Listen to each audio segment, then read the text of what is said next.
এবারে এদের থেকে চাঁদা আদায় করতেই হবে। প্রত্যেকবার এটা সেটা বলে ঢপ মেরে চাঁদা দেবে না, এদিকে ভোগ খাওয়ার সময় গোটা গুষ্টি মিলে খেতে চলে আসবে। কে? এই যে বৌদি, আমরা। ও আপনারা? হ্যাঁ বলুন, কি চাই? পুজো আসছে বৌদি, এখন আর অন্য কি চাইবো বলুন, পুজোর চাঁদাটা চাই। ও কিন্তু বাবুর বাবা তো এখন বাড়িতে নেই। সে তো বৌদি প্রত্যেক বছর যখনই চাঁদা চাইতে আসি আপনার বাবুর বাবা বাড়িতে থাকে না, কোথায় যায় কে জানে, রাস্তাতে কোনো টিকিটে খুঁজে পাওয়া যায় না। হ্যাঁ কিন্তু ওর বাবা না এলে তো চাঁদা দিতে পারবো না। প্রত্যেকবার এরকম একই অজুহাত দিলে চলে বৌদি, এবার নতুন কিছু একটা বানান। কি বললেন?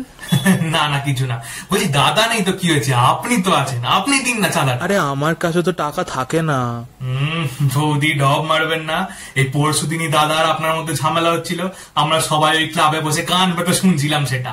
দাদা চিল্লে চিল্লে বলছিল, মাইনের সব টাকাই তো তোমাকে দিয়ে দিই, এবার কি চুরি করবো নাকি, এটাও কুলোচ্ছে না।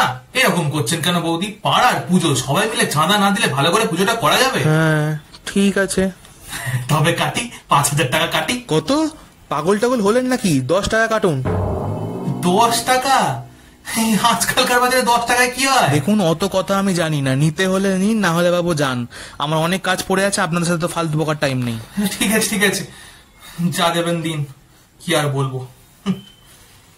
আসবি এবার পুজোতে প্রসাদ নিতে আসবি, একটা করে শশা খুঁজে পাটা ধরিয়ে বিদায় করে দেবো।